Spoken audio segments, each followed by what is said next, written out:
হরে কৃষ্ণ। নমস্কার বন্ধুরা, প্রীতি ভালো কথা পরিবারে আপনাদের আরও একবার হৃদয় থেকে স্বাগত জানাই। আমাদের জীবনে প্রতিদিন এমন কিছু মুহূর্ত আসে যখন আমাদের সামনে দুটি রাস্তা খোলা থাকে। একটি রাস্তা খুব মসৃণ, সুন্দর এবং যে পথে হাঁটতে আমাদের খুব ভালো লাগে, আর অন্য রাস্তাটি পাথুরে, কাঁটাযুক্ত এবং অত্যন্ত কঠিন। আমরা প্রায় সেই সহজ এবং সুন্দর রাস্তাটি বেছে নিই, কিন্তু কিছুক্ষণ যাওয়ার পর দেখি সেই রাস্তা আমাদের এক গভীর অন্ধকারের দিকে নিয়ে গেছে। বন্ধুরা, এই সুন্দর কিন্তু বিপজ্জনক রাস্তাটির নামই হলো প্রেয়, আর সেই কঠিন কিন্তু সঠিক রাস্তাটির নাম হলো শ্রেয়। শ্রীমদ্ ভগবত গীতার 2য় অধ্যায়ের এই 7 নং শ্লোকে অর্জুন যখন দিশে হারা হয়ে ভগবান শ্রীকৃষ্ণের চরণে লুটিয়ে পড়লেন, তখন তিনি একটি অদ্ভুত প্রার্থনা করেছিলেন। অর্জুন বলেননি, হে কৃষ্ণ, আমাকে উদ্ধার করো বা আমাকে আরাম দাও। অর্জুন বলেছিলেন, যচ্ছেয় সনিশ্চিত্তং বহিতন্মে, অর্থাৎ যা আমার জন্য নিশ্চিত রূপে মঙ্গলজনক বা যা আমার জন্য শ্রেয়, শুধু সেইটুকুই বলো। কেন অর্জুন নিজের সুখের চেয়ে নিজের মঙ্গলকে বেশি গুরুত্ব দিলেন? কেন আমরা জীবনে বারবার ভুল সিদ্ধান্ত নিই এবং শেষে আফসোস করি? আজ আমরা এই শ্লোকের গভীরতম দর্শন এবং বালক নচিকেতার সেই অমর কাহিনী নিয়ে আলোচনা করব। আজকের ভিডিওটি আপনার জীবনের সিদ্ধান্ত নেওয়ার ধরন বদলে দেবে। বন্ধুরা, আপনি কি বর্তমানে এমন কোনো দোটানায় আছেন যেখানে একদিকে আপনার মন আর অন্যদিকে আপনার বিবেক লড়াই করছে? যদি হ্যাঁ হয়, তবে এই ভিডিওটি আপনার জন্য একটি সিগন্যাল। ভিডিওটি শুরু করার আগে একটি লাইক দিয়ে আপনার উপস্থিতির কথা জানান এবং সেই বন্ধুর সাথে ভিডিওটি শেয়ার করুন যাকে আপনি সবসময় সঠিক পথে দেখতে চান। কমেন্টে লিখে জানান আপনার কাছে সুখ বড় নাকি শান্তি বড়। আপনার মতামত আমাদের অনুপ্রাণিত করে। আর আপনি যদি নতুন হয়ে থাকেন, তবে সাবস্ক্রাইব করে আমাদের এই আধ্যাত্মিক যাত্রার স্থায়ী সদস্য হয়ে যান। আসুন প্রবেশ করি গীতার সেই গৌর রহস্যে। শ্রীমদ্ ভগবদ গীতা 2য় অধ্যায় সাংখ্যযোগের 7 নম্বর শ্লোকে অর্জুন শ্রীকৃষ্ণকে বললেন, কার্পণ্য দোষ পহত স্বভাব ইচ্ছামি তাং ধর্ম সংমূরচেতা যচ্ছেয় সনিশ্চিত্তং বহিতন্মে শিষ্যস্তে হহং সাধিমাং তাং পপন্নম। অর্জুন বললেন, কৃপণ তাজনিত দোষে আমার স্বাভাবিক বীরত্ব ভাব অভিভূত হয়েছে এবং আমার মন ধর্ম বিষয়ে মোহগ্রস্ত বা বিভ্রান্ত হয়েছে। এই অবস্থায় আমি তোমাকে জিজ্ঞাসা করছি, যা আমার জন্য নিশ্চিত রূপে মঙ্গলজনক তা আমাকেই বলো। আমি তোমার শিষ্য এবং তোমার শরণাগত, আমাকে শিক্ষা দাও। এই শ্লোকটি অত্যন্ত গুরুত্বপূর্ণ, কারণ এখানে অর্জুন প্রথমবারের মতো মেনে নিলেন যে তিনি অক্ষম। কার্পণ্য দোষ এর অর্থ হলো আত্মার সংকীর্ণতা। অর্জুন বুঝতে পেরেছেন যে তার শোক বা দুর্বলতা কোনো সাধারণ আবেগ নয়, এটি একটি দোষ যা তার বিচার বুদ্ধিকে গ্রাস করেছে। ধর্ম সংমূরচেতা, অর্জুন বিভ্রান্ত। তিনি জানেন না ক্ষত্রিয় হিসাবে যুদ্ধ করা তার ধর্ম নাকি গুরুজনদের রক্ষা করা তার ধর্ম। শিষ্যস্তে হহং, এতক্ষণ অর্জুন এবং কৃষ্ণ ছিলেন বন্ধুর মতো, কিন্তু বন্ধুত্বের সম্পর্কে তর্ক হতে পারে। উপদেশ সবসময় কাজে লাগে না, তাই অর্জুন নিজেকে শিষ্য হিসেবে ঘোষণা করলেন, যাতে কৃষ্ণের বাণী তার হৃদয়ে প্রবেশ করতে পারে। এই শ্লোক থেকে আমরা যে দীর্ঘ উপদেশ গ্রহণ করতে পারি তা আমাদের জীবনের দিশা বদলে দিতে পারে। আমরা অনেকেই ভাবি যে নিজের দোষ বা ভয় অন্যের কাছে প্রকাশ করা মানে দুর্বলতা, কিন্তু অর্জুন আমাদের শেখাচ্ছেন, যতক্ষণ আপনি রোগ স্বীকার না করবেন ততক্ষণ ডাক্তার আপনাকে ওষুধ দিতেই পারবেন না। অর্জুন মহাবীর হয়ে স্বীকার করলেন যে তিনি মোহগ্রস্ত। এটি তার আধ্যাত্মিক উন্নতির প্রথম ধাপ। আপনি যখন জীবনের জটিলতায় পথ হারাবেন, তখন সব জানতা ভাব না করে আমি পারছি না বা আমি জানি না বলতে শিখুন। এই সরলতাই জ্ঞানের দরজা খুলে দেয়। অর্জুন বলছেন, যচ্ছেয় সন্নিশ্চিত্তং, অর্থাৎ যা আমার জন্য শ্রেয় বা স্থায়ী কল্যাণকর তা বলো। আমাদের মন সবসময় প্রিয় বা যা শুনতে ভালো লাগে তা চায়, কিন্তু ভগবান যা বলেন তা সবসময় আমাদের কানে মিষ্টি নাও হতে পারে, কিন্তু তা আমাদের আত্মার মঙ্গলের জন্য প্রয়োজনীয়।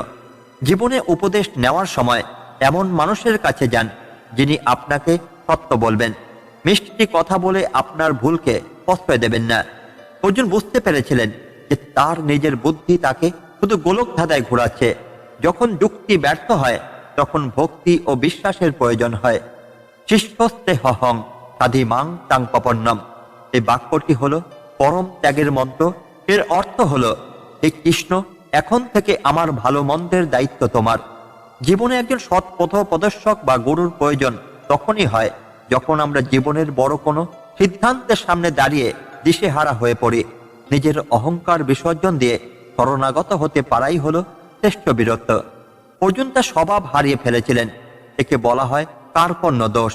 যখন মানুষ কেবল নিজের ব্যক্তিগত সম্পর্ক বা লাভের কথা ভাবে তখন তার দৃষ্টি সংকীর্ণ হয়ে যায়। কৃষ্ণ আমাদের এই সংকীর্ণ গণ্ডি থেকে বের করে বিশ্বজনীন সত্যের পথে নিয়ে যান। কেন নিজের দুর্বলতা স্বীকার করাই আপনার জীবনের শ্রেষ্ঠ শক্তি? শিষ্য হওয়ার আসল অর্থ কি? কেন গুরু শরণাগত হওয়া জরুরি?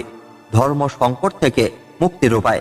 যখন বুঝতে পারেন না কোনটি সঠিক পথ, শ্রেয় না কি প্রেয়, কোনটি আপনার জীবনের গতিপথ ঠিক করবে, কার্পণ্য দোষ বা মানসিক সংকীর্ণতা কিভাবে নিজের হারানো তেজ ফিরে পাবেন? কার্পণ্য দোষ পহত স্বভাব পিচ্ছামি তাং ধর্ম সংমোরচেতা। অর্জুন বলছেন, কৃপণতা সুলভ দুর্বলতায় আমার বীরত্ব ও স্বাভাবিক তেজ অভিভূত হয়েছে। আমি বিভ্রান্ত, আমার বুদ্ধিতে কোনো কুল কিনারা পাচ্ছি না। একবার ভাবুন, অর্জুন কত বড় বীর ছিলেন, কিন্তু তিনি আজ কোনো লোকলজ্জার ভয় না করে সরাসরি স্বীকার করলেন যে তার স্বভাব বা প্রকৃতি এখন দুর্বল। তিনি তার অহংকার সরিয়ে সত্যকে মেনে নিলেন। এখানেই শুরু হলো তার মহান থেকে মহানতম হওয়ার যাত্রা। রোগী যদি ডাক্তারের কাছে গিয়ে বলে, আমি সুস্থ, আমার কোনো রোগ নেই, তবে ডাক্তার কি তাকে ওষুধ দিতে পারবেন? পারবেন না। ঠিক তেমনি আপনার ভেতরে যদি ভয় থাকে, ঈর্ষা থাকে বা দোটানা থাকে, তবে তা আগে নিজের কাছে স্বীকার করুন। অর্জুন স্বীকার করেছিলেন বলেই কৃষ্ণ তাকে গীতামৃত পান করানোর সুযোগ পেলেন। নিজের ত্রুটি মেনে নেওয়া লজ্জা নয়, বরং এটি হলো উন্নতির প্রথম ধাপ। যারা নিজের ভুল স্বীকার করতে জানে, জগৎ তাদেরই পথ দেখায়। অর্জুন এখানে কার্পণ্য শব্দটি ব্যবহার করছেন। কার্পণ্য মানে কেবল টাকার কৃপণতাই নয়, আত্মার কৃপণতাও। যখন মানুষ তার বৃহত্তর লক্ষ্য ভুলে গিয়ে কেবল নিজের আত্মীয় স্বজন বা ব্যক্তিগত মায়ায় আটকে থাকে, তাকেই বলে কার্পণ্য দোষ। আপনি যখন ছোট ছোট সমস্যাকে পাহাড়ের মতো বড় ভাবেন, তখন আপনার ভেতরের অসীম শক্তি ঢাকা পড়ে যায়। নিজের সংকীর্ণতা স্বীকার করলে তবেই আপনি মহত্বের দিকে এগোতে পারবেন। অর্জুন স্বীকার করলেন তিনি বিভ্রান্ত। আমরা প্রায় বিভ্রান্ত হয়ে ভুল সিদ্ধান্ত নেই, তবু কারো পরামর্শ নিতে চাই না, কারণ আমাদের ইগো বাধা দেয়। অর্জুন আমাদের শিখিয়েছেন যে যখন জীবনের পথ কুয়াশাচ্ছন্ন মনে হয়, তখন সব জানতা সেজে না থেকে কোনো প্রাজ্ঞ মানুষের পরামর্শ নেওয়া উচিত। আজকের প্রতিযোগিতামূলক দুনিয়ায় আমরা সবাই একটা পারফেক্ট মুখোশ পরে থাকি। আমরা ডিপ্রেশনে ভুগি, দুশ্চিন্তায় মরি, তবু কারো কাছে বলি না যে আমি ভালো নেই। আমরা ভয় পাই পাছে আমাদের দুর্বল ভাবা হয়। অর্জুনের মতো সাহসী হন। আপনার দুর্বলতাগুলো যদি আপনি সঠিক মানুষের কাছে, যেমন মা, বাবা, গুরু বা কোনো নির্ভরযোগ্য বন্ধু প্রকাশ করেন, তবে আপনার মনের অর্ধেক ভার নেমে যাবে। নিজের দুর্বলতা চেনাটাই হলো আত্মশক্তি ফিরে পাওয়ার প্রথম চাবিকাঠি। অন্তত নিজের আয়নার সামনে দাঁড়িয়ে নিজের ভুলগুলো স্বীকার করুন। নিজেকে মিথ্যা বলবেন না। যখন বুঝবেন আপনার বুদ্ধি আর কাজ করছে না, তখনই উচ্চতর কোনো শক্তির, ঈশ্বর বা প্রকৃতির কাছে নিজেকে ছেড়ে দিন। বলুন, আমি জানি না কি করতে হবে, তুমিই পথ দেখাও। শেখার মানসিকতা তৈরি করুন। মনে রাখবেন, গ্লাস যদি আগে থেকে ভরে থাকে, তবে তাতে নতুন জল ঢালা যায় না। নিজেকে শূন্য করতে শিখলে তবেই জ্ঞানের আলো প্রবেশ করবে। বন্ধুরা, অর্জুন আজ যদি সব জানতা সেজে যুদ্ধ করতে যেতেন, তবে হয়তো তিনি হেরে যেতেন, কিন্তু তিনি নত হতে জানতেন, তাই তিনি জয়ী হলেন।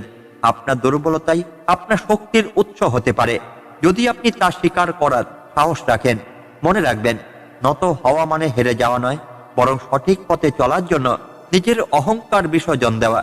শ্রীকৃষ্ণ আপনার জীবনের সারথি হতে প্রস্তুত, শুধু আপনার পক্ষ থেকে এই আত্মসমর্পণের ডাকটি আসা বাকি। এক বিশাল পর্বতময় দ্বীপে গজেন্দ্র নামে এক অতি শক্তিশালী হাতি বাস করত। সে ছিল সেই বনের রাজা। তার বিশাল দেহ, পর্বতসম শক্তি আর অজয় বিক্রমের সামনে বনের সিংহ, বাঘ, এমনকি দানবরাও তটস্থ থাকত। গজেন্দ্র তার স্ত্রী, পুত্র এবং এক বিশাল হাতি বাহিনী নিয়ে পরম সুখে বিচরণ করত। নিজের শক্তির ওপর তার ছিল অগাধ বিশ্বাস। সে ভাবত, তাকে পরাজিত করার মতো ক্ষমতা এই ত্রিভুবনে কারো নেই। একদিন প্রচন্ড গরমে তৃষ্ণার্ত হয়ে গজেন্দ্র তার দলবল নিয়ে এক সরোবরে জল পান করতে নামল। সরোবরটি ছিল অত্যন্ত সুন্দর ও শান্ত। গজেন্দ্র মনের সুখে জল কেলি করছিল, কিন্তু ঠিক সেই মুহূর্তে জলের তলা থেকে এক বিশাল ও ভয়ঙ্কর মকর গজেন্দ্রের পা কামড়ে ধরল। প্রথমে গজেন্দ্র বিষয়টিকে গুরুত্ব দিল না। সে ভাবল এক সামান্য কুমিরকে সে তার সুর দিয়ে এক ঝটকায় ছুঁড়ে ফেলে দেবে। কিন্তু কুমিরটি সাধারণ ছিল না, সে ছিল জলের রাজা, আর হাতি ছিল ডাঙার রাজা। শুরু হলো এক ভয়ঙ্কর লড়াই। 1 বছর 2 বছর নয়, টানা 1000 বছর ধরে সেই যুদ্ধ চলল। গজেন্দ্র তার সমস্ত শক্তি উজাড় করে দিল।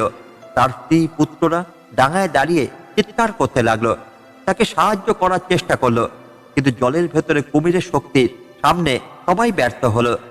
ধীরে ধীরে গজেন্দ্র ক্লান্ত হয়ে পড়ল, তার শরীর অবসন্ন হতে লাগলো, আর কুমিরটি তাকে ধীরে ধীরে জলের গভীর অন্ধকারের দিকে টেনে নিয়ে যেতে লাগলো। গজেন্দ্রের মনে সেই মুহূর্তে একটি বড় সত্য উপলব্ধি হলো। সে বুঝল তার এই বিশাল হাতি বাহিনী তাকে বাঁচাতে পারবে না। তার নিজের যে শারীরিক শক্তির ওপর এত দম্ভ ছিল, তা এই চরম সংকটে অকেজো। সে আসলে অত্যন্ত অসহায় এবং দুর্বল। অর্জুন যেমন কুরুক্ষেত্রের যুদ্ধে দাঁড়িয়ে নিজের বীরত্বের দম্ভ হারিয়ে ফেলে বলেছিলেন, কার্পণ্য দোষে আমার স্বভাব নষ্ট হয়েছে, গজেন্দ্র ঠিক সেইভাবে নিজের অক্ষমতা মনে মনে স্বীকার করলেন। তিনি বুঝলেন ডাঙার রাজা আর জলের তলায় এক অতি ক্ষুদ্র প্রাণীতে পরিণত হয়েছে। গজেন্দ্র দেখলেন তার নিজের বুদ্ধি, বল আর সামর্থ্য তাকে মৃত্যু থেকে বাঁচাতে পারবে না। তিনি যখন সম্পূর্ণভাবে নিজের অহংকার ত্যাগ করলেন এবং স্বীকার করলেন যে তিনি আর পারছেন না, তখনই তিনি তার স্থিতিকে থাকা পূর্ব জন্মের এক পরমেশ্বরের প্রার্থনা শুরু করলেন। গজেন্দ্র একটি পদ্মফুল সুর দিয়ে তুলে আকাশের দিকে ধরলেন এবং আকুল হয়ে ডাকলেন, হে জগতের পালনকর্তা, আমি আর পারছি না, আমি তোমার শরণ নিলাম, তুমি আমার একমাত্র সহায়। গজেন্দ্রর এই ব্যাকুল প্রার্থনা এবং আত্মসমর্পণ শুনে ভগবান শ্রী বিষ্ণু গরুর পক্ষীর পিঠে চড়ে সেখানে আবির্ভূত হলেন। ভগবান তার সুদর্শন চক্র দিয়ে সেই কুমিরটিকে বধ করলেন এবং গজেন্দ্রকে গভীর জলের অন্ধকার থেকে উদ্ধার করলেন। শুধু তাই নয়, ভগবানের স্পর্শে গজেন্দ্রের সমস্ত শারীরিক ও মানসিক যন্ত্রণা দূর হয়ে গেল এবং তিনি তার প্রকৃত স্বরূপ অর্থাৎ আত্মশক্তি ফিরে পেলেন। বন্ধুরা, গজেন্দ্র যদি শেষ মুহূর্ত পর্যন্ত ভাবতেন যে তিনি নিজেই কুমিরকে হারিয়ে দেবেন, তবে হয়তো তিনি কোনোদিনই ভগবানের দেখা পেতেন না। অর্জুনের ঠিক একইভাবে নিজেকে সব জানতা ভেবে যুদ্ধ করলে বিভ্রান্তি কাটত না। যখন আপনি নিজের লিমিটেশন বা অক্ষমতা স্বীকার করেন, তখনই আপনি এক অসীম শক্তির সাথে যুক্ত হওয়ার অধিকার পান। গজেন্দ্রের সেই পদ্মফুল অর্পণ করার মতোই আমাদের উচিত আমাদের অহংকার ত্যাগ করে কৃষ্ণের চরণে নত হওয়া। কারণ যেখানে মানুষের শক্তি শেষ হয়, সেখান থেকে ঈশ্বরের কৃপা শুরু হয়। 7 নং শ্লোকে অর্জুন বলছেন, শিষ্য তে হং সাধিমাং তাং পপন্নম। এর অর্থ হলো, আমি তোমার শিষ্য এবং তোমার শরণাগত, তুমি আমাকে শিক্ষা দাও। এতক্ষণ অর্জুন কৃষ্ণের সাথে তর্ক করছিলেন, নিজের পাণ্ডিত্য দেখাচ্ছিলেন, কিন্তু তিনি দেখলেন তার নিজের বুদ্ধি তাকে শুধু কষ্টের দিকে ঠেলে দিচ্ছে। তাই তিনি বন্ধুত্ব থেকে শিষ্যত্বে পদার্পণ করলেন। কারণ বন্ধুর কাছে আবদার করা যায়, কিন্তু গুরুর কাছে নিজেকে সঁপে দিয়ে মুক্তি পাওয়া যায়। একজন শিষ্য হওয়ার প্রাথমিক শর্ত হলো নিজের অহংকারকে পূর্ণ করা। যতক্ষণ আপনার মনের গ্লাসটি নিজের ভুল ধারণা আর অহংকারে পূর্ণ থাকবে, ততক্ষণ গুরু তাতে জ্ঞানের অমৃত ঢালতে পারবেন না। অর্জুন যখন বললেন, আমি জানি না, তখনই তিনি শিষ্য হওয়ার যোগ্য হলেন। শেখার জন্য আগে নিজেকে অজ্ঞ বলে স্বীকার করা সাহস অর্জন করুন। যে মনে করে সে সব জানে, সে আসলে কিছুই শিখতে পারে না। জীবন একটি গভীর অরণ্যের মতো। আপনি যদি এই অরণ্যে পথ হারান, তবে আপনার কাছে 2টি পথ আছে। হয় নিজে নিজে বছরের পর বছর চেষ্টা করে পথ খোঁজা, না হয় এমন একজনের সাহায্য নেওয়া যিনি এই অরণ্যের প্রতিটি পথ চেনেন। গুরু হলেন সেই পথ প্রদর্শক, যিনি আপনার সময় এবং শক্তি দুটোই বাঁচিয়ে দেন। গুরু আপনাকে নতুন কিছু দেন না, বরং আপনার ভেতরেই যে শক্তি বা সত্য ঢাকা পড়ে আছে তা চিনে নিতে সাহায্য করেন। অর্জুন বললেন, সাধিমাং অর্থাৎ আমাকে শাসন করো বা শিক্ষা দাও। তিনি ব্ল্যাঙ্ক চেক দেওয়ার মতো নিজেকে কৃষ্ণের হাতে ছেড়ে দিলেন। গুরুর ওপর এই অটল বিশ্বাসই শিষ্যকে এক সাধারণ মানুষ থেকে অজয় বীরে পরিণত করে। গুরুর উপদেশে যখন আপনি কেন বা কিভাবে না বলে পালন করার সংকল্প করেন, তখন আপনার ভেতরের পরিবর্তন শুরু হয়। আজকের দুনিয়ায় আমরা গুগলে সব তথ্য পাই, কিন্তু প্রজ্ঞা পাই না। আপনি ইউটিউবে গীতা শুনতে পারেন, কিন্তু সেই জ্ঞান আপনার জীবনে প্রয়োগ করতে একজন গুরুর ব্যক্তিগত স্পর্শ বা নির্দেশনার প্রয়োজন হয়। আপনার ক্যারিয়ার হোক বা আধ্যাত্মিক পথ, একজন মেন্টর আপনার সেই ভুলগুলো শুধরে দেন যা আপনি নিজে কখনো দেখতে পান না। সফল হওয়ার সংক্ষিপ্ততম পথ হলো এমন কাউকে গুরু মানা যিনি অলরেডি সেই পথ অতিক্রম করেছেন। সেটি আপনাকে অপ্রয়োজনীয় দুঃখ থেকে রক্ষা করবে। জিজ্ঞাসা: শিষ্য সবসময় সত্য জানার জন্য বিনম্র প্রশ্ন করে, আর সেবা, গুরু যা বলেন তা নিজের স্বার্থের ঊর্ধ্বে গিয়ে পালন করার ইচ্ছা। ধৈর্য: গুরু যখন কঠিন পরীক্ষা নেন তখন পিছু পা না হয়ে অটল থাকা। বন্ধুরা, অর্জুনের "আমি তোমার শিষ্য" এই একটি বাক্যই গীতার জন্ম দিয়েছিল। আপনি যদি আজ নিজের জীবনের কুরুক্ষেত্রে দিশেহারা হয়ে থাকেন, তবে খুঁজুন আপনার সেই কৃষ্ণকে, যিনি হতে পারেন আপনার মা, বাবা, কোনো সদ্গুরু বা স্বয়ং ভগবান। নিজের অহংকার বিসর্জন দিয়ে একবার বলুন, "আমি শিখতে চাই"। দেখবেন জগৎ আপনাকে পথ দেখানোর জন্য প্রস্তুত হয়ে আছে। মনে রাখবেন, যখন শিষ্য তৈরি হয় তখনই গুরুর আবির্ভাব ঘটে। প্রাচীনকালে মহর্ষি ধম্ম নামে এক মহান গুরু ছিলেন। তার আশ্রমে অনেক শিষ্য শাস্ত্র শিক্ষা লাভ করতেন। তাদের মধ্যে আরুণি নামে এক শান্ত ও বিনম্র বালক ছিল। আরুণি খুব বেশি শাস্ত্র জানত না, কিন্তু তার হৃদয়ে গুরুর প্রতি ছিল অগাধ শ্রদ্ধা। সে বুঝতে পেরেছিলেন যে অর্জুন যেমন কৃষ্ণের কাছে নিজেকে সঁপে দিয়েছিলেন, ঠিক সেভাবেই গুরুর আজ্ঞা পালন করাই হলো জীবনের শ্রেষ্ঠ ধর্ম। একদা বর্ষাকালে প্রচন্ড বৃষ্টি হচ্ছিল। মহর্ষি ধম্ম চিন্তিত হয়ে পড়লেন তার চাষের জমি নিয়ে। জমির আল ভেঙে গেলে সব জল বেরিয়ে যাবে এবং ফসল নষ্ট হয়ে যাবে। তিনি আরুণিকে ডেকে বললেন, "বৎস আরুণি, তুমি এখন এই মাঠে যাও এবং দেখো যেন জমির বাঁধ ভেঙে জল বেরিয়ে না যায়। যেভাবে পারো জল আটকে রাখো।" আরুণি কোনো প্রশ্ন করল না, ঠিক কেন আমাকেই যেতে হবে, বা এই বৃষ্টির মধ্যে কিভাবে জল আটকাবো। এমন কোনো তর্ক করল না, ঠিক কেবল গুরুর চরণে প্রণাম করে মাঠের দিকে রওনা হলো। এটি ছিল অর্জুনের সেই শিষ্যস্তেহং, "আমি তোমার শিষ্য" ভাবের প্রতিফলন। মাঠে গিয়ে আরুণি দেখল জলের তোর এতটাই বেশি যে মাটির বাঁধ বারবার ভেঙে যাচ্ছে। সে কাদা আর পাথর দিয়ে অনেক চেষ্টা করলো বাঁধকে মেরামত করতে, কিন্তু প্রচন্ড জলের চাপে কোনো কিছুই টিকছিল না। সে বুঝতে পারল যদি জল এভাবে বেরিয়ে যায় তবে গুরুর আদেশ অপূর্ণ থেকে যাবে। সেই মুহূর্তে আরুণির মনে এক অদ্ভুত চিন্তা এলো। সে ভাবল, গুরুদেব আমাকে জল আটকাতে বলেছেন, যদি মাটি দিয়ে না হয় তবে আমি নিজেই বাঁধ হয়ে যাব। আরুণি কোনো পরিণামের কথা না ভেবে সেই ভাঙা বাঁধের জায়গায় নিজেই শুয়ে পড়ল। তার শরীর দিয়ে সে জলের ধারাকে আটকে দিল। ঘন্টার পর ঘন্টা কেটে গেল। প্রচন্ড শীত আর বৃষ্টির জলে আরুণির শরীর অবশ হয়ে আসতে লাগলো, কিন্তু তার মনে ছিল এক পরম শান্তি। সে নিজেকে পুরোপুরি শূন্য করে দিয়েছিল। সে আর আরুণি ছিল না, সে ছিল গুরুর আদেশের এক জীবন্ত প্রতীক। গুরুর প্রতি এই যে নিঃশর্ত আত্মসমর্পণ, এটাই হলো শিষ্যত্বের আসল পরিচয়। সন্ধ্যা গড়িয়ে রাত হলো। আরুণি ফিরছে না দেখে মহর্ষি ধম্ম চিন্তিত হয়ে মাঠে এলেন। তিনি উচ্চস্বরে ডাকলেন, "আরুণি, বৎস তুমি কোথায়?" জলের তরে প্রায় সংজ্ঞাহীন আরুণি ক্ষীণ কণ্ঠে উত্তর দিল, "গুরুদেব, আমি এখানে। বাঁধ ভেঙে যাচ্ছিল বলে আমি নিজেই শুয়ে জল আটকেছি।" মহেশ্ব ধম্ম আরুণির এই ত্যাগ দেখে অভিভূত হয়ে পড়লেন। তিনি আরুণিকে তুলে জড়িয়ে ধরলেন। গুরুর একটি আলিঙ্গনে আরুণির সমস্ত ক্লান্তি দূর হয়ে গেল। মহর্ষি বললেন, "বৎস আরুণি, তুমি আজ প্রমাণ করেছ শিষ্য হওয়া মানে কি। তোমার কোনো শাস্ত্র পড়ার প্রয়োজন নেই। তোমার এই গুরু ভক্তির ফলেই সমস্ত বেদ এবং শাস্ত্রের জ্ঞান তোমার হৃদয়ে নিজে থেকেই প্রকাশিত হবে।" বন্ধুরা, আরুণি চাইলে যুক্তি দেখাতে পারত, তর্ক করতে পারত, কিন্তু সে জানত যে গুরুর আদেশ পালন করাই হলো শিষ্যের একমাত্র লক্ষ্য। অর্জুন যখন গীতায় কৃষ্ণের শিষ্যত্ব গ্রহণ করলেন, তিনিও আরুণির মতোই নিজের বুদ্ধি আর অহংকারকে ত্যাগ করেছিলেন। গুরুর চরণে এই যে নিজেকে বিলীন করে দেওয়া, এটাই মানুষকে সাধারণ থেকে অসাধারণ করে তোলে। আপনি যখন জীবনে কোনো সঠিক গুরুর সন্ধান পাবেন এবং আরুণির মতো তার আদেশের ওপর বিশ্বাস রাখবেন, তখন জগতের কোনো কঠিন পরিস্থিতি আপনাকে পরাজিত করতেই পারবে না। আমাদের জীবনে প্রতিদিন আমরা অনেক পছন্দের সামনে এসে দাঁড়াই, এক পাশে থাকে এমন কিছু যা করতে আমাদের খুব ভালো লাগে, যা আমাদের তাৎক্ষণিক আনন্দ দেয়, আর অন্য পাশে থাকে এমন কিছু যা করা হয়তো কঠিন, কিন্তু তা আমাদের ভবিষ্যতের জন্য মঙ্গলজনক।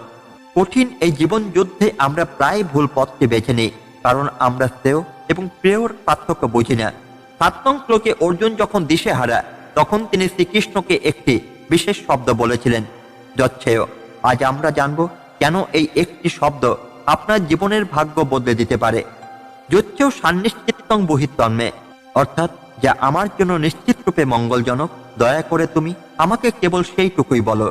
অর্জুন এখানে শ্রীকৃষ্ণকে বলেননি যে হে শ্রীকৃষ্ণ, আমাকে এমন কিছু বলো যাতে আমার মন ভালো হয়ে যায়, বা এমন কিছু করো যাতে আমি এই কষ্ট থেকে আরাম পাই। অর্জুন চেয়েছিলেন তার আত্মার পরম কল্যাণ বা শ্রেয়। তিনি জানতেন যা শুনতে মিষ্টি লাগে তা সবসময় সঠিক হয় না। ভারতীয় দর্শনে আমাদের কর্মকে দুটি ভাগে ভাগ করা হয়েছে। এই শ্লোক থেকে আমরা সেই দুটির পার্থক্য শিখতে পারি। এক হলো প্রেয়। প্রেয় হলো সেই সব কাজ যা আমাদের ইন্দ্রিয়কে তৃপ্তি দেয়, যা করতে সহজ এবং যা তাৎক্ষণিক সুখ দেয়। যেমন সকালে অনেকক্ষণ ঘুমিয়ে থাকা, অস্বাস্থ্যকর কিন্তু সুস্বাদু খাবার খাওয়া, বা দায়িত্ব এড়িয়ে বিনোদনে মত্ত থাকা। পরিণাম, প্রেয় শুরুতে অমৃতের মতো মনে হলো, পরিণামে তা বিষের মতো কষ্ট দেয়। অর্জুন যদি যুদ্ধ থেকে পালিয়ে যেতেন, তবে তা হতো তার জন্য প্রেয় বা আরামদায়ক, কিন্তু সারা জীবনের জন্য তা তার কলঙ্ক হয়ে দাঁড়াতো। দ্বিতীয় হলো শ্রেয়। শ্রেয় হলো সেই পথ যা হয়তো শুরুতে অত্যন্ত কঠিন, বিরক্তিকর বা যন্ত্রণাদায়ক মনে হতে পারে। যেমন ভোরে উঠে যোগ ব্যায়াম করা, কঠোর পরিশ্রম করে পড়াশোনা করা, বা ন্যায়ের পথে চলতে গিয়ে প্রিয়জনদের বিরাগ ভাজন হওয়া। পরিণাম, শ্রেয় শুরুতে বিষের মতো মনে হলো, শেষ পর্যন্ত তা অমৃতের মতো স্থায়ী শান্তি, মুক্তি দেয়। কিন্তু অর্জুনকে সেই শ্রেয় পথেই চালিত করেছিলেন। আমাদের মন সবসময় আরাম খোঁজে, প্রেয় আমাদের মোহগ্রস্ত করে ফেলে। কিন্তু বুদ্ধিমান মানুষ জানেন যে ক্ষণস্থায়ী সুখের চেয়ে দীর্ঘস্থায়ী কল্যাণ অনেক বেশি দামি। অর্জুন তার বুদ্ধি দিয়ে বুঝতে পেরেছিলেন যে তার নিজের বিচার ক্ষমতা এখন মোহের দ্বারা আবৃত, তাই তিনি কৃষ্ণের কাছে শ্রেয় এর দিশা চেয়েছিলেন। আজকের যুগে আমরা সবাই শর্টকাট খুঁজে, দ্রুত বড়লোক হওয়া, দ্রুত খ্যাতি পাওয়া, এগুলো সব প্রেয়র লক্ষণ। আমরা ড্রাগস বা সোশ্যাল মিডিয়ার নেশায় বুঁদ হয়ে থাকি, কারণ তা আমাদের তাৎক্ষণিক ডোপামিন বা সুখ দেয়। কিন্তু এর পরিণাম কি? মানসিক অশান্তি আর ডিপ্রেশন। যখন কোনো সিদ্ধান্ত নেবেন, নিজেকে প্রশ্ন করুন, এই কাজটি কি শুধু এখনকার জন্য ভালো লাগছে, নাকি এটি আমার জীবনে স্থায়ী উন্নতি ঘটাবে? যদি উত্তর হয় স্থায়ী উন্নতি, তবে জানবেন আপনি শ্রেয়র পথে আছেন। তাৎক্ষণিক সুখকে না বলতে শিখুন। যা কিছু সহজ এবং আরামদায়ক, তার পেছনে লুকিয়ে থাকা বিপদকে চিনতে শিখুন। কষ্টকে আলিঙ্গন করুন। মনে রাখবেন, হীরা তৈরি হতে যেমন প্রচন্ড চাপের প্রয়োজন হয়, জীবনকে সুন্দর করতেও তেমন অনুশাসনের প্রয়োজন। বিবেকের কাছে আত্মসমর্পণ করুন। অর্জুনের মতো এমন কারো পরামর্শ নিন, যিনি আপনাকে তেল মাখানো কথা বলবেন না, বরং আপনার মঙ্গলের জন্য চিতা সত্যটুকু বলবেন।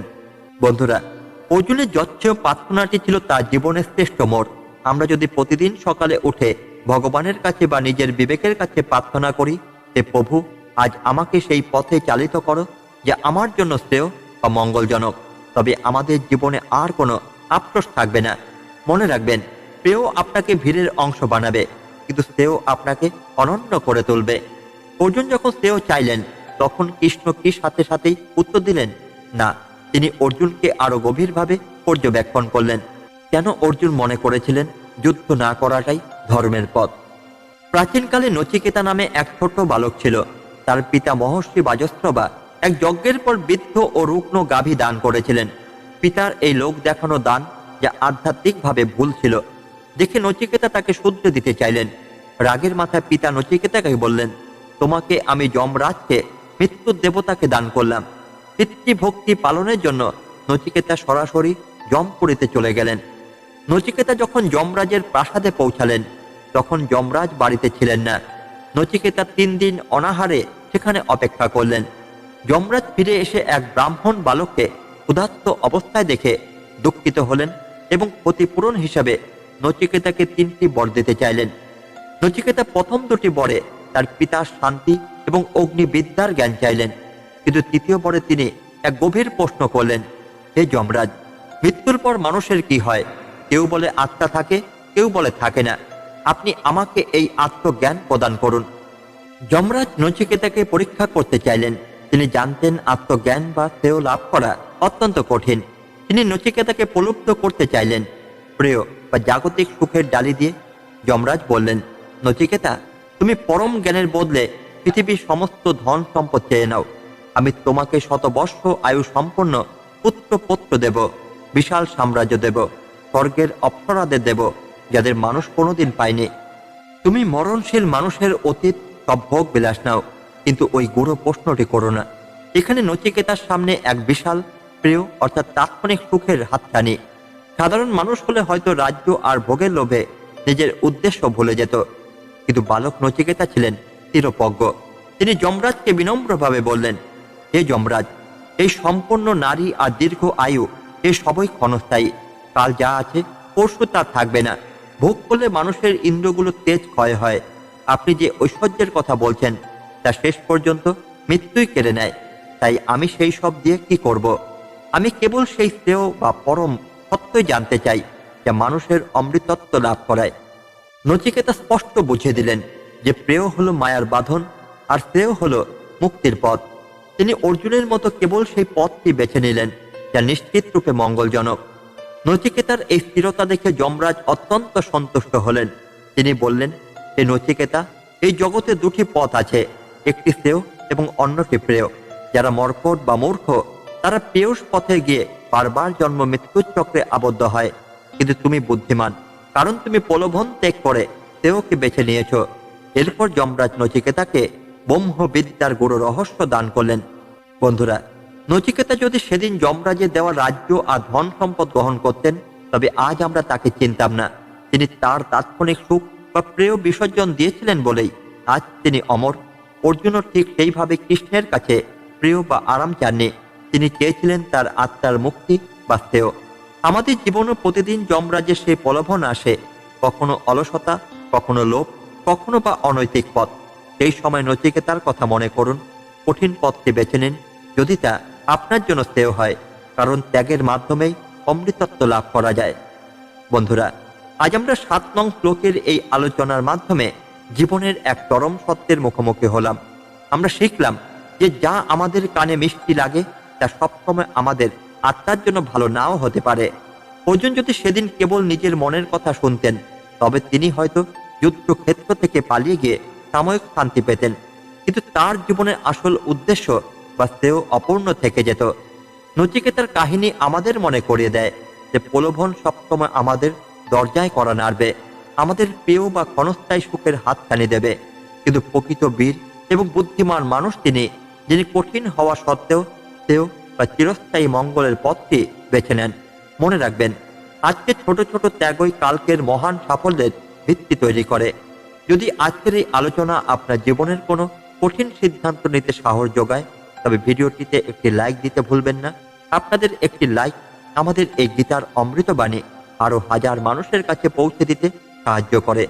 আপনার পরিচিতদের মধ্যে এমন কেউ কি আছেন যিনি বর্তমানে কোনো প্রলোভনে পড়ে ভুল পথে আসছেন? তার সাথে এই ভিডিওটি অবশ্যই শেয়ার করুন। কে জানে, হয়তো এই একটি ভিডিওই তার জীবনের মোড় ঘুরিয়ে দিতে পারে। কমেন্ট বক্সে অবশ্যই লিখবেন জয় শ্রীকৃষ্ণ। আপনাদের প্রতিটি কমেন্ট আমাদের এই প্রীতি ভালো কথা পরিবারকে আরো শক্তিশালী করে। আর আপনি যদি এখনো আমাদের পরিবারের সদস্য না হয়ে থাকেন, তবে এখনোই সাবস্ক্রাইব করে সাথে থাকুন। বন্ধুরা, 7 নং শ্লোকের আলোচনা কিন্তু এখানেই শেষ নয়। অর্জুন যখন কৃষ্ণের চরণে নিজেকে সঁপে দিলেন, তখন তার মনের সেই ধর্ম সংকট কিভাবে কাটলো। 8 নং উপদেশে আমরা জানব, যখন দুটি কর্তব্যের মধ্যে লড়াই বাঁধে, তখন কোনটি বেছে নেবেন। সেই অসাধারণ জীবন দর্শনের আলোচনা নিয়ে আসছি আমরা খুব শীঘ্রই। ততক্ষণ পর্যন্ত প্রিয় নয়, শ্রেয়র পথে অবিচল থাকুন, ভালো থাকুন, সুস্থ থাকুন। ধন্যবাদ। জয় শ্রীকৃষ্ণ। রাধে রাধে।